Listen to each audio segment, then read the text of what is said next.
এক দেশে এক রাজা থাকত। একদিন রাজা অনেক খুশি হয়ে তার 7 মেয়েকে ডেকে বলল, আমি তোমাদের সবাইকে একটি প্রশ্ন করব, যদি তোমরা সঠিক উত্তর দিতে পারো তাহলে আমি তোমাদের পছন্দের উপহার দেব। সবাই এক কাতারে দাঁড়িয়ে একজন একজন করে আমাকে বলো, তোমরা কার দেওয়া খাবার খাও, কার দেওয়া পড়ো।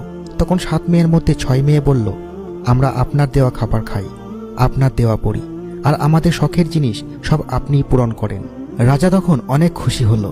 সবশেষে তার ছোট মেয়েকে জিজ্ঞেস করলো। তখন সে বলল, আমি আল্লাহর দেওয়া খাবার খাই, আল্লাহর দেওয়া পড়ি, আর আমার রুজির মালিক একমাত্র আল্লাহ, এটাই আমার ভাগ্য। এই কথা শুনে রাজা প্রচণ্ড রেগে গিয়ে বলল, এই হতভাগী, তুই আমাকে অপমান করলি, এর শাস্তি তুই অবশ্যই পাবি। মেয়েটি তখন বলল, আপনি যা শাস্তি দেবেন আমি তাই মাথা পেতে নেব। তখন সেই রাজা সিপাহীদের হুকুম দিল যে যাও, একে জঙ্গলে ছেড়ে দিয়ে আসো, তারপর আমি দেখতে চাই যে আমি ছাড়া কিভাবে আল্লাহর দেওয়া খাবার খাই, আল্লাহর দেওয়া পড়ে। মেয়েটা যা কিছু দামি অলংকার পড়েছিল তা সবই সেই রাজা খুলে নিল। তারপর রাজার আদেশে সিপাহীরা সেই রাজকুমারীকে একা জঙ্গলে ছেড়ে দিয়ে আসলো। কিন্তু সেই রাজকুমারীর আল্লাহর প্রতি সন্তুষ্ট ও অগাধ বিশ্বাস আর ভরসা ছিল। রাজকুমারী এটা সবসময় বিশ্বাস করে যে আল্লাহ আমার ভাগ্যে যা কিছু লিখে রেখেছেন এবং যতটুকু রিজিক তার ভাগ্যে লেখা আছে সে ততটুকুই পাবে, কেউ একটু বেশি অথবা কম দিতে পারবে না। তখন সে সারা জঙ্গলে একা, চারিদিকে শুধু গাছ আর গাছ। যখন দুপুর গড়িয়ে সন্ধ্যা হলো তখন সে কিছু কাঠ জোগাড় করার জন্য এদিক ওদিক ঘুরতে লাগলো, কারণ সে কাঠ দিয়ে আগুন জ্বালাবে যাতে রাত্রিতে কোনো হিংস্র প্রাণী কাছে না আসতে পারে। কিছুটা গিয়ে সে একটি কুঁড়ে ঘর দেখতে পেল, আর সেই ঘরের বাইরে একটি ছাগল বাঁধা ছিল। যখন সে ওই ঘরের ভেতরে ঢুকলো তখন সে দেখতে পেল একটি বৃদ্ধ মানুষ অসুস্থ অবস্থায় শুয়ে আছে, আর সেই বৃদ্ধ কাস্তে কাস্তে পানি চাইছিল, কিন্তু সেখানে সেই বৃদ্ধ ছাড়া কেউ ছিল না। মেয়েটি তখন এদিক ওদিক তাকিয়ে দেখল ঘরের একটি কোণে পানির কলসে ছিল, সেখান থেকে পানি ঢেলে সেই বৃদ্ধকে দিল। তখন সেই বৃদ্ধ তাকে জিজ্ঞেস করলো, তুমি কে, আর এত বড় জঙ্গলে একা একা তুমি কি করছো?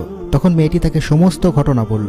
তারপর সেই বৃদ্ধ মানুষটি বলল, তুমি এখানে থাকো, আমি পাশের একটি শহরে কাজ করি, সকালে আমি আবার সেই শহরে চলে যাব, ততদিন তুমি আমার এখানেই থাকতে পারো, তোমার কোনো সমস্যা হবে না।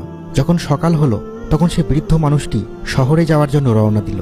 মেয়েটি তখন ঘর পরিষ্কার করে ছাগলের দুধ দুয়ে তার অর্ধেক সে নিজের খাওয়ার জন্য রেখে দিল, আর বাকি অর্ধেক সেই ঘরের দরজার বাইরে রেখে দিল, কারণ রাত্রিতে যদি কোনো প্রাণীর পিপাসা পায় তাহলে এই দুধ পান করে সে যাতে পিপাসা মেটায়।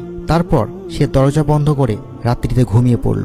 সকালে উঠে সে যখন দরজা খুলল তখন সে দেখতে পেল সেই দুধের জায়গায় কোনো দুধ নেই এবং তার পাশে একটি সাপের মণি পড়ে আছে। তখন সেই মেয়েটির একটা কথা মনে পড়ে যায়। ছোটবেলায় সে তার মায়ের কাছে শুনেছিল, যখন কোনো বিরল প্রজাতির সাপ খুশি হয় তখন এমন এক ধরনের মণি উগলে দেয় যার মূল্য অনেক। মেয়েটি তখন অনেক খুশি হয়ে ভাবতে লাগলো, সাপটির মনে হয় অনেক খিদে পেয়েছিল, তাই এই দুধ খেয়ে খুশি হয়ে এই মণিটি উগলে দিয়েছে। তারপর মেয়েটি সেই মণিটি তুলে তার নিজের কাছে রেখে দিল।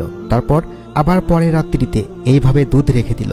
সকালে আবার সেই দুধের পাত্রের পাশে একটি মণি পড়ে থাকতে দেখা গেল। এই করতে করতে 7 দিন পার হয়ে গেল এবং মেয়েটির কাছে 7টি মণি জমা হয়ে গেল। যখন সেই বৃদ্ধ মানুষটি আসলো তখন মেয়েটি তাকে এই মণি দেখিয়ে সমস্ত ঘটনা বলল এবং মেয়েটি বৃদ্ধ মানুষকে 3টে মণি দিয়ে বলল এগুলি শহরে বিক্রি করে কিছু জিনিস এবং খাবার কিনে নিয়ে আসতে, আর ফিরে আসার সময় বাড়ি তৈরি করার জন্য কিছু মিস্ত্রিকে সঙ্গে করে আনতে, আর বাকি 4টে মণি সে নিজের গলায় মালার মতো পরে নিল। এইভাবে বেশ কিছু মাস পরে জঙ্গলের মধ্যে একটি বড় রাজপ্রাসাদ তৈরি হয়ে গেল। সেই মহলের মধ্যে সবকিছুরই ব্যবস্থা ছিল, কোনো জিনিসের অভাব ছিল না। মেয়েটি তখন জঙ্গলের মধ্যে একটি বিরাট বড় কাঠের কারখানা তৈরি করে দিল। সেখানে অনেক গরিব মানুষ কাজ করে অর্থ উপার্জন করত।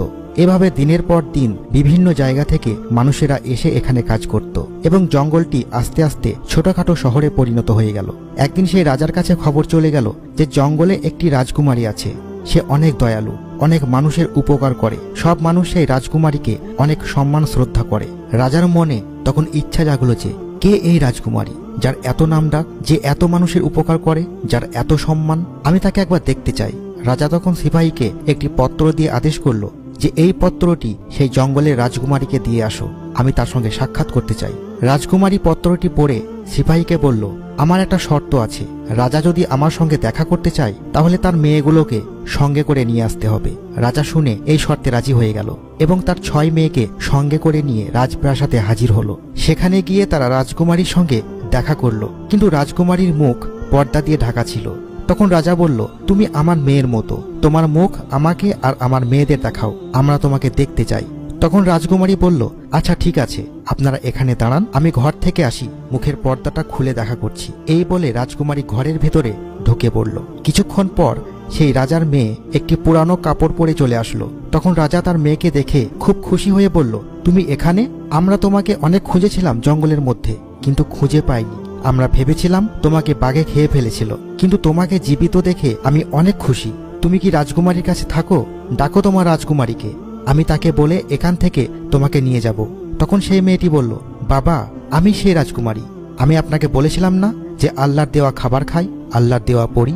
আজ আমাকে দেখেন, আল্লাহ আমাকে কোথা থেকে কোথা পৌঁছে দিয়েছে। আজ আমি আপনার থেকেও ধনী, আর এটাই আমার ভাগ্য। মানুষের কোনো ক্ষমতা নেই, কেননা রুজির মালিক আল্লাহ। তখন রাজা তার নিজের ভুল বুঝতে পেরে কান্নাকাটি করে আল্লাহর কাছে ক্ষমা চাইতে লাগলো। আর বাকি 6 জন মেয়েও আফসোস করে বলতে লাগলো, যদি আমরাও সেদিন এই কথাটা বলতাম তাহলে কতই না ভালো হতো। আল্লাহ তাআলা তার বান্দাদের রিজিকদাতা হিসেবে কোরআনে নিজের পরিচয় দিয়েছেন। রিজিক শুধুমাত্র আল্লাহর ইচ্ছাতেই বাড়ে কমে। মানুষ শুধু রিজিক তালাশের চেষ্টা করতে পারে, রিজিক তালাশের বাইরে মানুষ কিছুই করতে পারে না এবং পারবেও না। রিজিক তালাশের উপর আল্লাহ তাআলা অনুগ্রহ বাড়িয়ে এবং কমিয়ে দেন। এখানে কারো কোনো হাত নেই, কেউ কোনো প্রকার হস্তক্ষেপ করতে পারবে না। কোরআনে ইরশাদ হয়েছে, আল্লাহ পাক যাকে চান তাকে অপরিমিত জীবিকা দান করেন।